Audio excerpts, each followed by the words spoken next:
Oh, one day you'll get to a certain age and you'll I'm 57 and I used to think, oh, when I'm 57, I'll be done. If I have some money, I'm just going to relax. Yeah. That's nonsense. I don't want to relax. How long do you think if you had to guess, how long would you do this podcast? This is the easiest thing I do. Really? Yeah, I'll do this forever. Really? It's so easy to do. Yeah, as long as I'm actually interested in talking to the people. How hard is that?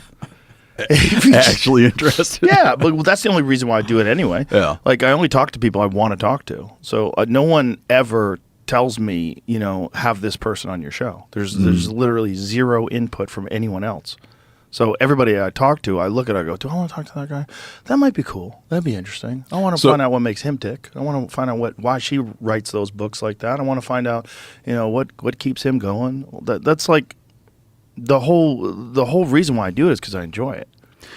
Do you picture walking away from stand up before you'd walk away from podcasts? I don't know. Why would I do that too?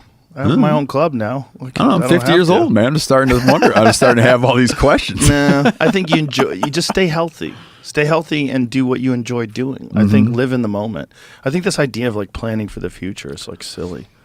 I really do. I think you should have goals. Like if you enjoy doing things and you're like, I would like to get to this point. I would like to do this. And something to strive towards. That's good. But this idea that like, one day you're just going to like stop doing stuff. Like why? Yeah.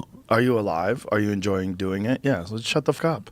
Like you could be so much worse off. There's so many things to dwell on other than whether or not I want to stop doing something that I enjoy. Why would I ever even think about that? That's a good point, man. That's a good point. These are all questions I had never really thought about, but I've become more interested in them after I crossed that threshold, But I could conceive a time where I don't want to do it anymore. I don't want to be a public person anymore. The public aspect of it is the weirdest part. The people constantly wanting your time and everybody thinking that if I can connect with this guy, that I can make a lot of money. I can set up a business with him. I can do this with him. I can do that with him. He can introduce me to this. I can, work with him. I could. There's a lot of that. A lot of that that's exhausting. A lot of these like opportunists and weirdos. Yeah. Those are exhausting. I remember years ago, 3-4 years ago, you told me that you wished you were, we were eating barbecue and you told me you wished you were 10% less famous, which I thought was, but I feel like then you got 20% more famous. Yeah. Gapped up. Well, I thought doing the Spotify I was like, his direction isn't going the right way. That was the whole reason why I took the Spotify deal. I was like, good, they're going to give me a lot of money, and it'll only be on Spotify, so I'll be about 10% less famous. Good. Let me slide off into obscurity. Because as long as I'm making money, I was like, I just enjoy doing it. I don't care how many people, like the people that like it will still listen, so maybe I'll have less casual fans. Like, who cares? Yeah. Who cares? Yeah. There's a certain level of fame, though, that's a little unmanageable, and I'm in that level. Yeah. It's very unmanageable. You know what it is? Well, if you'll allow me to tell you what it is. Okay, please do. And I observed this. My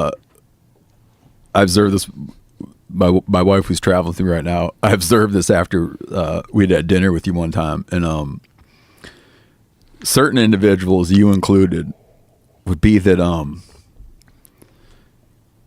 it's not necessarily it's not just people that don't like you, right? There's people that like you too much. Yeah. It's people like that don't like you just avoid you. Those I are know. great. And so it's like you got to, like, at a certain point, you got to worry about the people that like you. Yeah. Oh, believe me, I know. Because they like you a lot. Oh, I know. Yeah, and they they're also like, I'd like to kidnap that Joe Rogan and bring him home with me. they want me to come and to keep their him house. in my basement. Yeah, I get like letters. People want me to come to their house.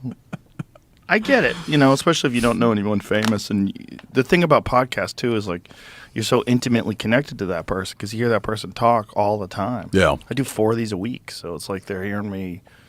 Some 12 hours a week of me talking to you. Yeah, it's a lot. Yeah, that thing. I mean, it comes up. It's over observed. Tim Ferriss mentioned it to me. He's like, people think they think they know you, but he's like, but they do. They do. They do, and you don't know them. Yeah. Which is real weird. Yeah, they know what you think about stuff. They know what you think about current events. They know about your background, right? The good thing about that, though, is if like someone tries to pretend you're something other than you are, if like there's a smear campaign against you, people are like, no, I know that guy. Oh. Like they actually know you. Yeah. They really know you. Like people have listened to me like 100 hours. There's no confusion. There's no like guesswork. Like this is who I am. You know, I'm not that complicated. It's a long charade. Yeah. It'd be a long charade that you've played. Yeah. Imagine you bullshitted people for that long. That would be amazing. Like 100,000 hour charade. 15 years 100,000 hour charade. Bullshitting people. Yeah. But, you know, there's always that suspicion when you see someone on television that they're not really that way, because there's been like Ellen, like the Ellen situation. Yeah. You know, people found out that Ellen was mean, and all these people came out and said, Ellen's actually a bitch. And they were, whoa, I can't believe it. And she lost everything. She fell apart, disappeared, because people found out that this character that she was portraying in a half an hour on a television show is not really who she was. Yeah. You know, but I hadn't already known that because I had a buddy who worked for her. Like, and he was like, she's a monster. Yeah. I didn't have a lot of, I didn't really had a lot of awareness. You probably did just from being in the business. I only did because of my buddy. Yeah. My buddy Greg, who was one of her writers, was like, she's a piece of shit. I didn't know enough to be surprised. Yeah. It's just people that they get in those positions of power, and if their whole life they've been with and picked on, or, you know, they've been marginalized, and then all of a sudden they're in control, like, oh, now it's payback. There's a lot of those folks.